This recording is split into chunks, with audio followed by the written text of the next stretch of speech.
Ot, letras israelíes, con Ana Bejarano.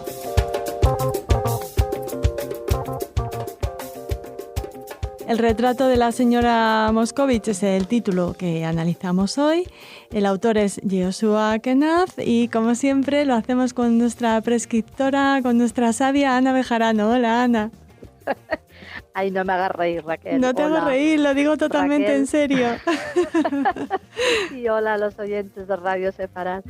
Bueno, la verdad es que aquí lo que decimos son cosas, comentar el libro un poco, para tener quizá una visión un poco más desde el punto de vista de la crítica literaria, que tampoco es que creamos mucho en ella, pero hay que decir que sí, que muchas veces es necesaria.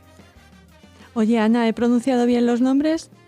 Yo creo que perfectamente. Vale. Yehoshua Kenaz, Uh-huh. que es un autor en absoluto conocido aquí, en lengua española. Es que esta novela que tú has nombrado, que es de la que hablamos hoy, El retrato de la señora Moscovich, es el único libro de él que está traducido al español.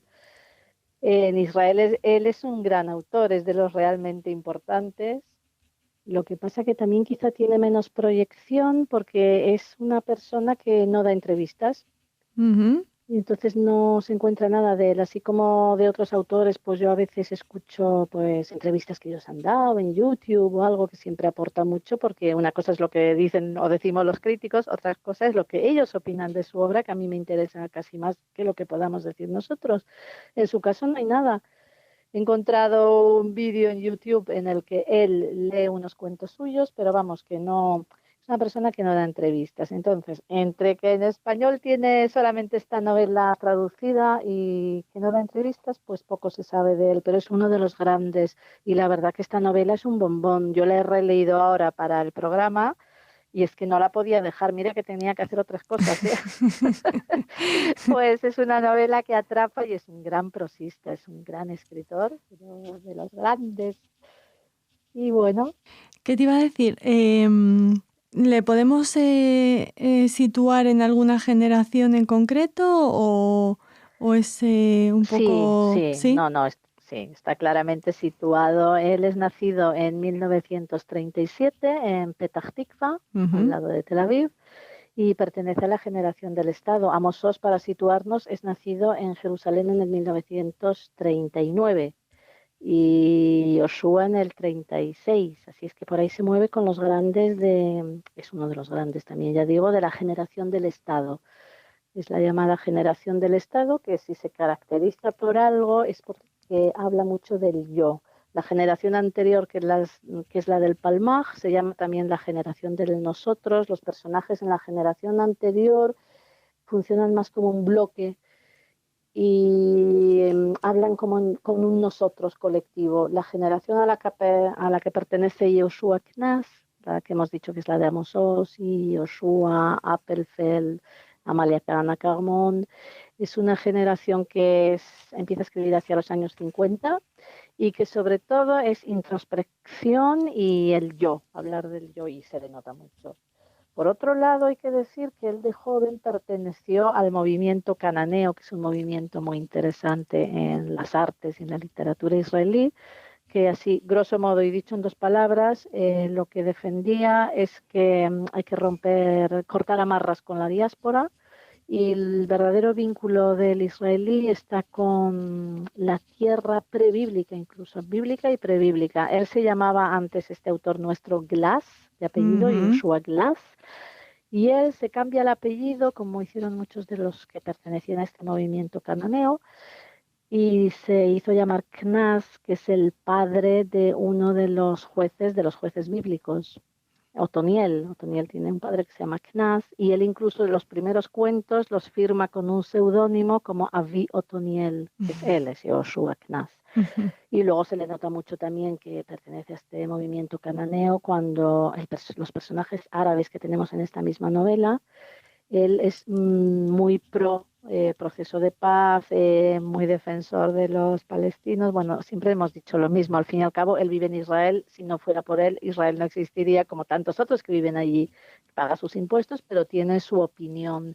Y el movimiento cananeo siempre sostuvo que la población palestina que vivía en Eretz Israel cuando llegaron los sionistas en realidad eran judíos que quedaron de la época de Tito, y que con los siglos habían sido islamizados. Entonces la relación esta también hay que tenerla en cuenta cuando se lee esta novela, que ahí vamos a ver la relación que él tiene con los personajes árabes y quienes en esta novela los defienden. Aparte de que él es sabido que milita en Meretz, él es un militante que ha estado incluso en las listas.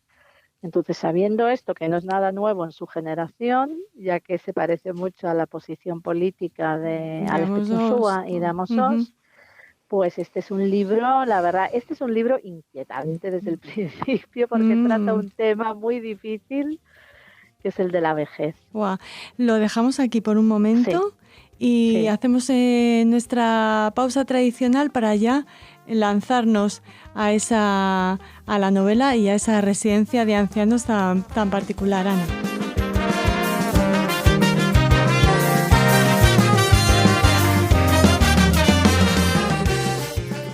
Decías que es inquietante la novela por más cosas aparte de porque habla de la vejez, imagino. Sí, claro, la vejez es una de las excusas para hablar sobre todo de la soledad. Tampoco hemos dicho que el original hebreo, hago un paréntesis, es del año 91, que a veces gusta situar un poco los libros, es de 1991, es su quinta novela, y la versión española es de 2013, y no podemos dejar de nombrar a la traductora, es Margalit Mendelssohn, que tradujo mucho esta traductora para lo que comentábamos que fue la Feria del Libro de Guadalajara, la FIL, en 2013. El país invitado fue Israel y hubo una gran labor traductora. Bueno, sabiendo que el libro es del 91 y la versión de 2013, volvemos al tema, que es, aquí hay varios temas, que está centrada la acción en un hospital, no es tanto un geriátrico como un hospital donde sí que hay muchos enfermos mayores y luego ya los derivan quizá ya a residencias de ancianos. Pero el tema central aquí es lo difícil que es envejecer y lo más difícil que es morirse. El tema creo que es de rabiosa actualidad con todo lo que es la eutanasia, el hecho de, pues eso, ¿no? La vida, que es como, para este autor es como una gran herida que no se cierra jamás, que nunca cicatriza, que es como una especie de metáfora de las heridas físicas que vemos continuamente en estos enfermos. Es un libro que no es fácil en el sentido de que es un libro muy duro. Y bueno, de lo que hablas de la decrepitud, ¿no?, del cuerpo, frente a la resistencia del espíritu, ¿no?, que somos como jóvenes encerrados en cuerpos que se descomponen. Y cómo se reduce la vida de los mayores, ¿no? El título en hebreo, que tampoco lo hemos dicho, no es El retrato de la señora Moscovich. El título en castellano no me disgusta, es de los cambios de título que no me disgusta porque tiene mucha, ahora veremos que tiene mucha amiga, pero el título original en hebreo es Baderech LaHatulim, que significa De camino hacia los gatos. Y la metáfora aquí es cómo la vida del ser humano muchas veces se reduce, toda tu vida de amistades, de actividad cultural, de actividad laboral, de todo se va reduciendo, y al final aquí en esta novela queda en uno de los personajes, su único propósito en la vida es bajar a los gatos callejeros a echarles comida. Y toda su vida se reduce en este ir a los gatos, ir hacia los gatos. Por eso el título en hebreo es De camino hacia los gatos. Es un título muy bonito y que lo entiendes cuando lees el libro.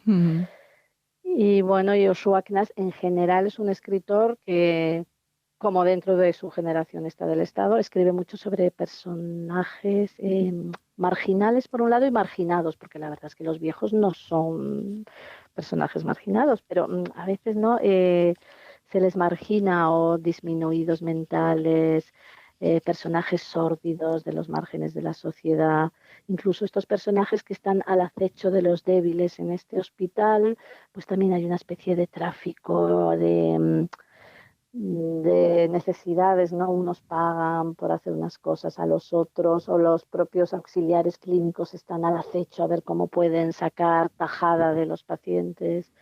Es un libro, ya les digo, bastante inquietante. Por otro lado, tiene algo de intriga, que para nada es novela negra, pero está muy bien porque hay una intriga que no te permite dejar el libro.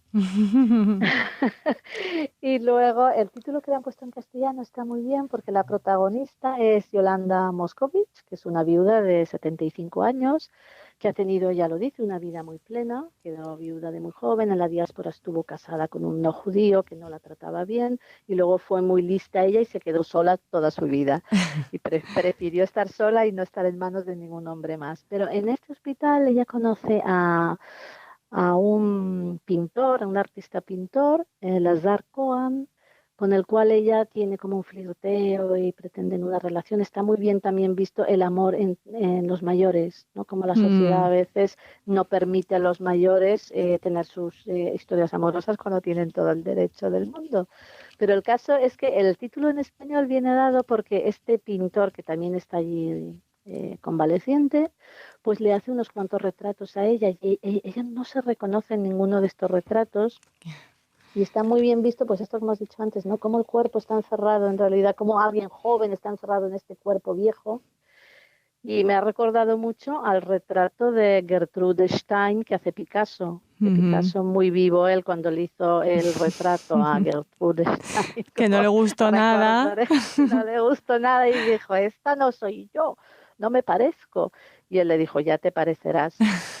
Y qué razón tenía, porque yo cuando estoy todo el rato con esta novela digo, es que este es Picasso, el Lazar Cohen. Y bueno, pues es un poco de lo que trata esta novela, ¿no? De los abusos sexuales en estas instituciones, de las familias, cómo se escaquean de cuidar a los mayores, cómo sin embargo no son capaces de renunciar a todos los bienes que estas personas mayores tienen. Bueno, yo creo, es una novela muy, muy interesante. Y luego trata un tema también que también trata Grossman y tratan otros muchos, que es la mirada del otro. En realidad, ¿tú quién eres? Esto lo plantea constantemente esta novela. ¿Eres como tú te ves o eres el que ven los demás? Esta mirada del otro a través de este pintor y de cuando ella se ve en el espejo y todo, está muy bien. Es una novela, ya te digo, que tiene muchísimo gancho. Eres un gran narrador porque además tiene esta prosa austera que tienen los israelíes, que es muy paratáctica, pum, pum, pum, no, está muy bien, los diálogos y todo salen estupendamente. Cuando has dicho lo de la mirada del otro, creía que ibas a volver a referirte a cómo mira el autor a los personajes árabes. Bueno, eso también es un tema recurrente en nuestros autores porque ellos le dan mucha importancia a que el árabe es un vecino y por mucho que queramos ocultarlo, no se va a ir. Amos Oz también siempre sostenía, dicen, no es que yo sea pacifista, que no lo soy, lo he dicho mil veces, si hay que coger las armas, se cogen, como las han cogido todos ellos. Pero el árabe no se va a ir, ni nosotros tampoco. Entonces lo que hay que hacer es convivir con ellos. Esa idea y luego la visión del árabe, tal como tú dices también, porque está muy bien tomado también cómo los distintos personajes ven al árabe de otra manera. Lo trágico de este libro casi es que ven mejor al árabe los judíos de la diáspora que han inmigrado que los propios israelíes nacidos. Y eso que les cananeo, ya he dicho, este señor Yoshua Knaz, pero eh, los personajes jóvenes de la novela han perdido la esperanza de tener paz con los árabes. Y eso también es una visión un poco trágica del tema, que cuesta un poco, aparte de que él también tiene otra cosa que es curiosa en esta novela y que puede molestar incluso, yo creo, a gente que lo lee desde la diáspora, porque él constantemente habla, aquí los únicos normales son los sabras, los israelíes, los que hablan hebreo, los nacidos aquí. Es una cosa que sorprende, pero que es muy de los cananeos. El movimiento este cananeo no pretendía que desapareciera la diáspora, ni muchísimo menos, ¿eh? Pero consideraban a todo el judaísmo de la diáspora como otro mundo. Y entonces se han formado como dos mundos. Los que somos judíos normales, que vivimos en Israel. en la tierra de Israel, en Israel. Esto le ha valido a Alefet Yoshua muchos disgustos con los judíos de Estados Unidos. Le dicen, pero ¿usted qué está diciendo? Nosotros también somos judíos. Y él dice, no, para ser un judío completo hay que hablar hebreo, estar en la tierra de Israel. Eso también se respira en esta novela, pero muy sutilmente estos personajes que están también en este hospital, la protagonista, la señora Moscovich, se refugia con ellos y dice, ay, por fin aquí gente normal, se pone a jugar a los naipes, dice, aquí pues esta gente que solo habla hebreo y que es nacida aquí, porque todos los demás tienen los traumas de la diáspora, que no deja de ser un hándicap. Bueno, pues temas interesantísimos. Nos has contado que escribe maravillosamente y estamos deseando conocer más a Kenath. Muchísimas gracias, Ana, como siempre, y quedamos para el próximo libro. Estupendamente, quedamos para el próximo porque este no va a durar en manos del lector ni 2 días. Muy bien. Atrapa. Adiós y muchas gracias. Un beso, gracias.